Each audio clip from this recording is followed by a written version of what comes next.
శ్రీకృష్ణ పరబ్రహ్మణే నమః. ఒకనాడు పరీక్షితు మహారాజు వేటకై అరణ్యానికి వెళ్ళి ఆకలి దప్పులతో అలసి సొలసి ఎంత వెతికినా కూడా ఒక్క నీటి చుక్క కూడా దొరకని స్థితిలో శమీక మహర్షి ఆశ్రమంలో ప్రవేశించాడు. అక్కడ బిగ్గరగా దాహం దాహం కొంచెం నీరివ్వండి అని ఎంత అరిచినా కూడా ఎవ్వరూ వినిపించుకొనలేదు. అక్కడే ఆ శమీక మహర్షి గారు తీవ్రమైనటువంటి ధ్యాన సమాధిమగ్నుడై ఉన్నాడు. తాను బిగ్గరగా అరిచినా ఆ ముని కదలడు, చూడడు, మాట్లాడడు. ఈయన గొంతేమో వింటిపోతుంది. పిపాసతో నాలుక పెడచకట్టిపోయింది. ప్రాణాలు పోతాయేమో అనేటువంటి స్థితికి పరీక్షిత్ మహారాజు చేరుకున్నాడు. అప్పుడు ఈ మునికి ఇంత అహంకారమా? మహారాజుని ఈ విధంగా అవమానించడమా? అని రోషావేశంతో విధివశాన మూఢుడై బయట చచ్చిపడి ఉన్నటువంటి ఒక సర్పాన్ని తీసుకొచ్చి ఆ ధ్యాన సమాధి మగ్నుడై ఉన్నటువంటి శమీక మహర్షి భుజముపై వేసి వెనకెళ్ళిపోయాడు. ఈ దుష్టచర్యను దూరం నుంచి అప్పుడే నది నుంచి వస్తున్నటువంటి బాలురు చూశారు. చూసి మునిపుత్రుడైనటువంటి శృంగితో చెప్పారు. ఆయన కూడా చాలా దూరంలో నదిలో స్నానాది కార్యక్రమాలు చేసుకుంటూ ఉన్నాడు. వెంటనే సర్వము తెలుసుకున్నాడు. అవంతా విన్నటువంటి ఆ శృంగి క్రోధావేశపరుడై, మా తండ్రి అతనిని దూషించలేదే, ఆశ్రమవాసులతోనే గాని అతని శత్రువులతో కూడా ఎన్నడూ కూడలేదు గదా, కందమూల ఫలాలు తింటూ సమాధి స్థితిలో ఉంటూ అంతర్దృష్టిని వీడినటువంటి నా తండ్రిని, విష్ణువును తప్ప వేరే ప్రపంచాన్ని చూడని నా తండ్రిని, పురుస్వరూపుడైనటువంటి నా తండ్రి మెడలో ఆ రాసవాడెందుకు పామును చుట్టుపోవాలి? ఏమైనా సువర్ణదానాలు పుచ్చుకోవడానికి వెళ్ళామా? ఇక్కడికి వంచన చే ధనమును ఎవరి నుండైనా తెచ్చుకున్నామా? దీవెనలిస్తాము రండి అని ధనాశతో ఎవరినైనా వేధించామా? లేదు కదా. ఇల్లు వాకిళ్ళు విడిచి అరణ్యంలో నివసిస్తున్నాము గదా. అటువంటప్పుడు ఆ బ్రహ్మర్షి మెడలో ఈ విధంగా పామును వేయడం ఏమైనా తగి ఉన్నదా అంటూ ఆ ముని బాలకుడు తీవ్రమైన కోపమును పొందినవాడై అందరూ వింటుండగా ఇలా శపించాడట. ఎలాంటి సంకోచము లేకుండా చచ్చిన సర్పాన్ని తీసుకొని వచ్చి మౌనముద్రలో ఉన్నటువంటి మా తండ్రి భుజముపై పడవేసి దురహంకారముతో వినోదించిన ఆ రాజు హరిహరులు అడ్డుపడిన నేటికి 7వ నాడు తక్షక సర్ప విషాగ్నిజ్వాలకు దగ్ధమైపోవుగాక అని పించివేసి తిరిగి ఆశ్రమంలోకి వచ్చి ధ్యానముద్రలో ఉన్నటువంటి తండ్రిని దర్శించినాడు. అక్కడ కేకలు వేసినాడు, నానా హంగామా చేసినాడు, అందరిని పిలిచినాడు, అందరిని రమ్మని ఆ సర్పాన్ని తీసివేయమని చెప్పినాడు. ఆ తీవ్రమైనటువంటి కలకలం విన్నటువంటి మహాముని ధ్యానము నుంచి బయటకు వచ్చినాడు. కళ్ళు తెరిచి విషయాన్ని తెలుసుకున్నాడు ధ్యానము ద్వారానే. ఆ రాజు స్వయంగా పరీక్షిత్ మహారాజు అని దివ్యదృష్టితో తెలుసుకున్నవాడై, తొందరపాటులో ఘోరమైన తప్పు చేశావు అని విచారిస్తూ కుమారుడితో ఇలా అన్నాడు. నాయనా, ఇంత చిన్న తప్పిదానికి నీవు అంతటి కఠోరమైన శాపం పెట్టాలా? తల్లి కడుపులోని దగ్ధము కావలసి ఉన్న రాజును శ్రీహరియే రక్షించాడు గదా. వాసుదేవుడు నిష్క్రమించిన పిదప అరాచకం ప్రబలిపోకుండా ఈ రాజు దేశాన్ని కాపాడి సమర్థవంతంగా పరిపాలిస్తున్నాడయా. అలాంటి రాజు లేకపోతే అనర్థాలు పాపము మనకు చుట్టుకొనదా? అలాంటి గొప్ప రాజును శపిస్తావా? ఎంతటి పాపకార్యము చేశావు, తొందరపాటులో ఎంత చెడ్డ పని చేశావురా. భారత వంశంలో పుట్టిన పరమ భాగవతుడు, అశ్వమేధ యాగం చేసినవాడు, ఆచారపరుడు, రాజనీతిజ్ఞుడు, రాజకుల శ్రేష్ఠుడు అయిన గొప్ప మహారాజు దాహముతో నీటి గురించి మన వాకటికి వస్తే ఆదరంతో అతిథి సత్కారాలు చేసేది పోయి శపించడం ఏమైనా ధర్మముగా ఉన్నదా? నాయనా, ఓ పరమేశ్వర, కృష్ణ, వాసుదేవ, నా పిల్లవాడు బుద్ధి చపలత చేత అనవసరంగా రాజును శపించినటువంటి పాపాన్ని తొలగించు ప్రభు అని వేడుకున్నాడు. వేడుకుని, పుత్ర, కొట్టినా తిట్టినా పరమ భాగవతులైన వారు శాంతముగా భరిస్తారు గాని ప్రతీకారం చేయదలుచుకోరు గదా. నీ శాపానికి మహారాజు ప్రతిశాపాన్ని ఇవ్వడు. ఎందుకంటే ఆయన పరమ భాగవతోత్తముడు. సజ్జనులు ఇతరులు చేసిన ఉపకారానికి పొంగిపోరు, అపకారానికి కృంగిపోరు. ఆయన సజ్జనుడు. వారిని సుఖదుఖాలు చెలింపచేయవు. ఈరోజు నేను మరణిస్తాను 7 రోజుల్లో అనేటువంటి బాధ అతనికి ఉండదు అని చెప్పి వెంటనే శమీక మహాముని ఒక మునిపుత్రుని పిలిచి ఈ శాపవార్తను మహారాజుకు తెలియజెప్పు అని చెప్పడం జరిగినది. వెంటనే ఆ మునిపుత్రుడు వెళ్ళి పరీక్షితుకు వృత్తాంతాన్నంతా కూడా చెప్పినాడు, శాప వృత్తాంతాన్నంతా కూడా. అప్పుడు పరీక్షిత్ అన్నాడు, అరే, నేనెందుకు వేటకు వెళ్ళాను? మునీంద్రుడు గాఢ సమాధిలో ఉండగా నేనెందుకు అతని భుజం మీద పామును వేశాను? ఆ వేళ నేనెందుకు ఇలాంటి సాహస పాపకృత్యాన్ని చేశాను? ఇదంతా దైవ సంకల్పము కాకుండా మరి ఏమిటి? దీనిని ఎవ్వరూ తప్పించుకోలేరు. కాలో హి బలవాన్ కర్త అంటారు కదా. శీఘ్రముననే ఘోరమైన కీడు వాటిల్లక తప్పదు. బ్రాహ్మణులకు, దేవతలకు, గోవులకు బాధను కలిగించిన వారికి వెంటనే శిక్ష పడుతుంది కదా అని తర్కించుకున్నాడట. చూడండి ఎంత గొప్పమైన మాట చెప్పాడు. బ్రాహ్మణులకు, దేవతలకు, గోవులకు వీటి ముగ్గురికి కూడా ఎప్పుడు ప్రయత్నపూర్వకంగా బాధ కలిగించకూడదు. వారిని గౌరవించాలి. గౌరవించడం చేత కాకపోతే పక్కకు తొలగాలి. వారిని గౌరవించవలసిన అవసరం కూడా లేదు గానీ, వారితో వాదులాడకుండా, వారిని తక్కువగా హేళన చేయకుండా పక్కకు జరగాలి. గోవు కనబడితే నమస్కారం చేసేంత గొప్ప శక్తి నీకు లేకపోతే, కనీసం దానిని హింసించకుండా ఉండు. దేవాలయాలు కనబడితే దాన్ని రక్షించే శక్తి నీకు లేకపోయినా, పూజించే శక్తి లేకపోయినా, కనీసం నమస్కారం చేసేటువంటి బుద్ధి నీకు లేకపోయినా, వాటి గురించి మాట్లాడకుండా నీ పనేదో నువ్వు చేసుకుంటూ వెళ్ళు. బ్రాహ్మణుడు ధర్మాన్ని కాపాడేవాడు. అతడిని మెచ్చుకునేటువంటి గొప్ప శక్తి నీకు లేకపోయినా, అతడిని ఏవేవో మాటలు అని హింసించేటువంటి విధంగా, పిచ్చి పిచ్చి సన్నివేశాలు కల్పించి సినిమాల్లో జుగుప్సాకరమైనటువంటి విధంగా చిత్రీకరించే విధంగా చేయకుండా ఉంటేనే మంచిది. అలా చేయడం వలన సద్యోనాశనం కలుగుతుంది అని పరీక్షితు మహారాజు గారు అద్భుతమైనటువంటి విషయాన్ని చెబుతూ ఉన్నాడు. సరే, జరిగింది ఏదో జరిగిపోయింది అని సమస్తమును కూడా పరిత్యజించి నిరాహార దీక్షను అవలంబించి పవిత్ర గంగా నదీ తీరాన ప్రాయోపవేశం చేసి ప్రాణాలు విడవాలి అని తలించినాడు. మరి ఒక్కసారి మనం ఆలోచించుకోవాలి. ఎందుకంటే అంతటి ధర్మాత్ముడికి అలాంటి బుద్ధి కలిగింది అంటే, ఆయనే చెప్పాడు కదా! గత వీడియోలో తెలుసుకున్నాం కదా! కలికి 5 స్థానాలు ఇచ్చినాడు. ఏమిటవి? ఉన్మత్తతతో వేట చేసేటువంటి వారి దగ్గర నీవు ఉంటావు అన్నాడు. వేట చేయడం అనేది రాజు యొక్క సహజ కర్తవ్యము. కానీ అవసరం ఉన్నప్పుడు చేయాలి. ఎప్పుడు?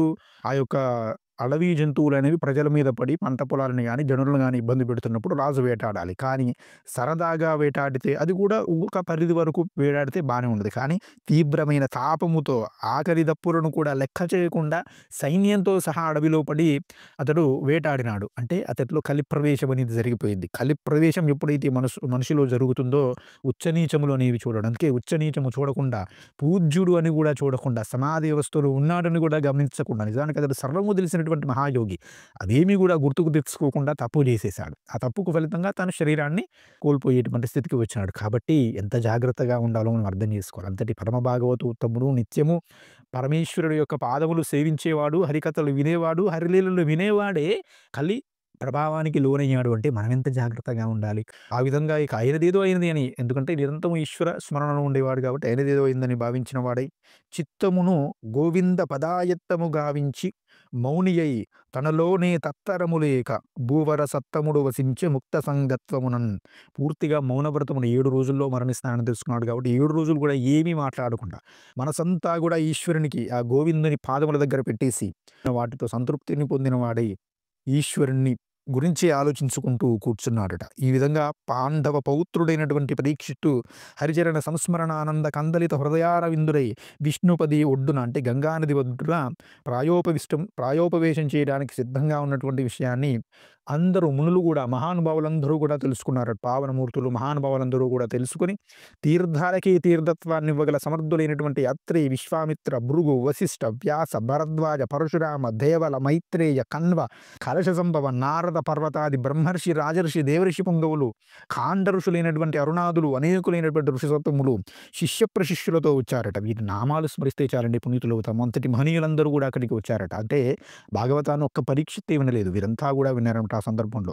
అప్పుడు పరీక్షిత్తు వారందరికీ కూడా సాష్టాంగ దండ ప్రణామాలు ఆచరించి హర్షాశ్రువులు కన్నుల నిండుగా చేతులుకొని, ఆహా నేను ప్రాయోపవేశం చేస్తున్నానంటే, నా శరీరం పడిపోతుందంటే, ఇందరు మహాత్ములు వచ్చారా, నా జన్మ ధన్యమైందని ఆనందంతో పొంగిపోయిన వాడై వారికి ఇలా విన్నవించుకున్నాడట. చేసిన తప్పుని చెప్పుకుంటే పోతుంది కాబట్టి తాను ఏ తప్పు చేశానో చెప్పుకున్నాడు. ఈ పాపం చేశాను నేను, ఇలాంటి పాపం చేయకూడదు. ధ్యాన సమాధిలో ఉన్నటువంటి ఆ మహర్షికి అవమానించినాను, భస్మం చేయగల సమర్థులు మీరు, కాబట్టి ఏదైనా ఒక మార్గము చెప్పండి అని, మీ పాదరజము సోకగనే నేను ధన్యుడనైతిని అన్నాడు. అంటే ఎప్పుడైతే మీ పాదాలను దర్శించానో, మీ పాదాలకు నమస్కరించానో అప్పుడే నా పాపాలన్నీ కూడా పోయాయి. ఈ సంసార సాగరంలో మునిగి తేలుతున్న నాకు ఈ విప్లవ శాపమే ఒక వరమైనట్లు భావిస్తున్నాను అన్నాడు. అదండి దైవభక్తుల యొక్క గొప్ప స్థితి. ఎవడైతే దైవాన్ని త్రికరణ శుద్ధిగా నమ్ముతాడో వాడికి కష్టం కూడా సుఖంగా మారిపోతుంది. వారం రోజుల్లో మరణం వస్తుందని బాధ లేదు ఆయనకు. ఆహా నా జన్మ ధన్యమవబోతుంది, ఇది కూడా నాకు వరంలా మారబోతుంది అంటూ ఉన్నాడు. అదండి భగవద్భక్తుడి యొక్క స్థితి. ఎప్పుడు నీ మనస్సు ఇలాంటి స్థితిని చేరిందో ఆ రోజు భగవంతుడు నీతోనే ఉంటాడు. నీవే భగవంతుడై తీరతావు అని మనకు భాగవతం చెబుతూ ఉన్నది. కాబట్టి ప్రతి జన్మలో కూడా ఇది ఈశ్వర సంకల్పం కాబట్టి ప్రతి జన్మలో కూడా నాకు శ్రీకృష్ణుని యందు శ్రీకృష్ణ చింతన యందు అనురక్తి, శ్రీకృష్ణ కథాశ్రవణమందు ఆసక్తి, శ్రీకృష్ణ చరణ కమలాల యందు భక్తి కలిగేట్లుగా నన్ను అనుగ్రహించండి అన్నాడు. చూడండి, నాకు మృత్యువు రాకుండా చూడండి, ఈ పాములను కాటేయకుండా చూడండి అని కోరుకోవట్లేదు. భగవంతుని యందు ఆసక్తి కావాలి, భగవంతుని కథలు వినేటువంటి శక్తి కావాలి, శ్రీకృష్ణుని చరణ కమలాల యందు భక్తి కావాలి. ఈ 3 ఎవడు కోరుకుంటాడో వాడిని సమస్తమైనటువంటి సంపదలు, భోగములు, రాజ్యములు అన్నీ కూడా వాడి పాదాక్రాంతం అవుతాయి. ఈ 3 కాదని మిగతావి ఎవడు కోరుకుంటాడో వాడు వాటిలోనూ సంతృప్తిని పొందలేడు, వీటిలోనూ సంతృప్తిని పొందలేడు. కాబట్టి ఇవి కోరుకున్నవాడు కాబట్టి పరీక్షితు అంతటి గొప్ప స్థితిని పొందినాడు. కలి ప్రవేశించినా కూడా ధర్మంగా రాజ్యాన్ని ఎలా పరిపాలించగలిగాడు అంటే ఈ యొక్క 3 లక్షణాలు ఆయన వద్ద ఉన్నవి కాబట్టి.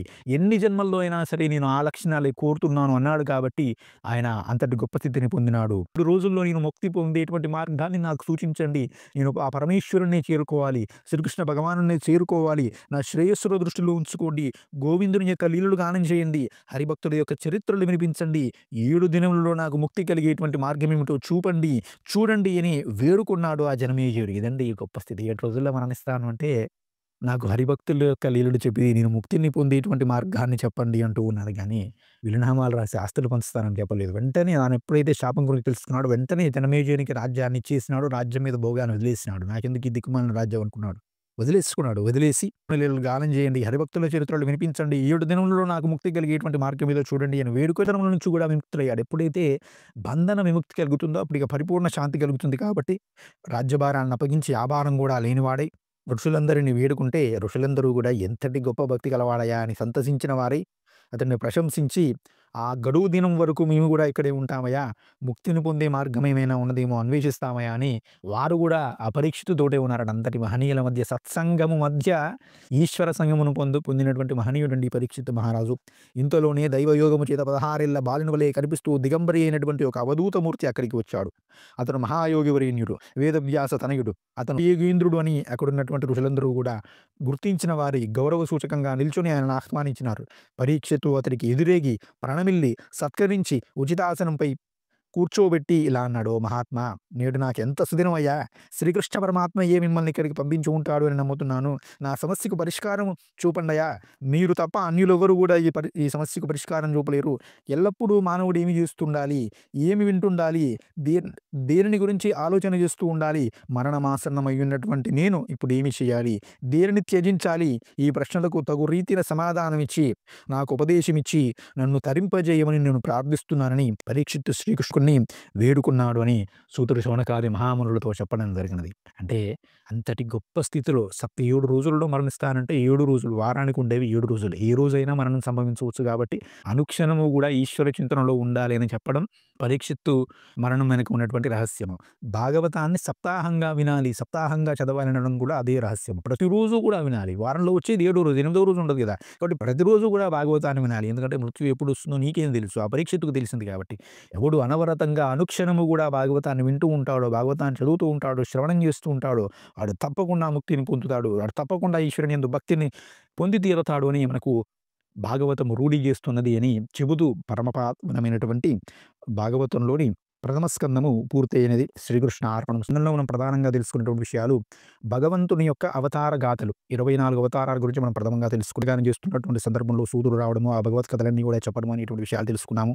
భాగవత రచనకు నారదుడు వ్యాసుని ప్రేరేపించడం అనేటువంటి విషయాన్ని తెలుసుకున్నాము. ఎందుకంటే ఆయన అన్ని పురాణాలు, అష్టాదశ పురాణాలు రచించినా కూడా ఇంకా శోకం అనేది మనసులో ఉండడం వలన ఆ సమయంలో ఈ భాగవత రచన ద్వారా ఆ శోకమును పోగొట్టుకుంటామని నారదుడు చెప్పడం, ఈ విషయాలు తెలుసుకున్నాము.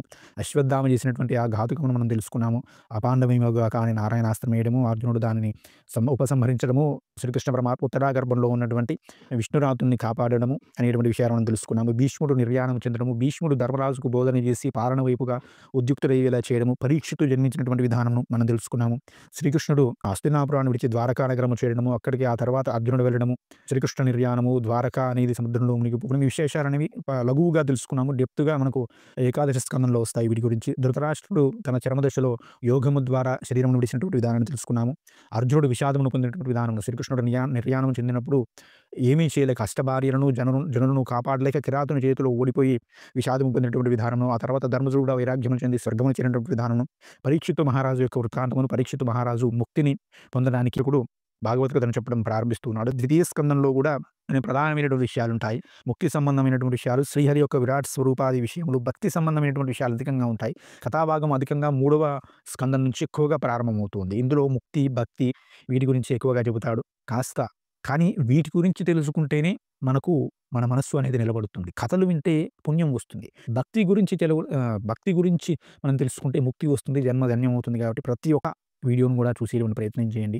దాదాపుగా రోజు విడిచి రోజు చొప్పున వారానికి 3 వీడియోలు పోస్ట్ చేయాలని నేను నిర్ణయం చేసుకున్నాను. శ్రీకృష్ణ అనుగ్రహం మన నిర్ణయాలు అనేవి ఎప్పుడు కూడా నిలిచి ఉండవు. శ్రీకృష్ణుడి నిర్ణయమే నిలిచి ఉంటుంది కాబట్టి అనుకుంటున్నాను రోజు విడిచి రోజు ఎప్పుడు రాత్రి 7 గంటలకు వీడియో ఖచ్చితంగా వస్తుంది మన ఛానల్‌లో. కాబట్టి మీరు వెయిట్ చేస్తూ ఉండండి. 7 గంటలకు వీడియో ఏ రోజు వస్తుందా వెయిట్ చేస్తూ ఉండండి. శ్రీకృష్ణ అనుగ్రహం లభించినప్పుడు మనం వీడియోలు చూస్తూ ఉందాం, చేసుకుంటూ ఉందాం. శ్రీకృష్ణుడి యొక్క అనుగ్రహాన్ని పొందుదాం. ఇలా ప్రథమ స్కందాన్ని అధ్యయనం చేసుకునేటువంటి భాగ్యాన్ని మనకి ఇచ్చిన శ్రీకృష్ణ పరమాత్మకు శిరసా నమస్కరిస్తూ స్వస్తి ప్రజాభ్యః పరిపాలయంతాం న్యాయేన మార్గేణ మహిం మహిషాం గోబ్రాహ్మణేభ్యః శుభం నిత్యం లోకాః సమస్తాః సుఖినో భవంతు. కాయేన వాచా మనసేంద్రియైర్వా బుద్ధ్యాత్మనా వా ప్రకృతేః స్వభావాత్ కరోమి యద్యత్ సకలం పరస్మై నారాయణాయేతి సమర్పయామి. స్వస్తి. జై శ్రీరామ్.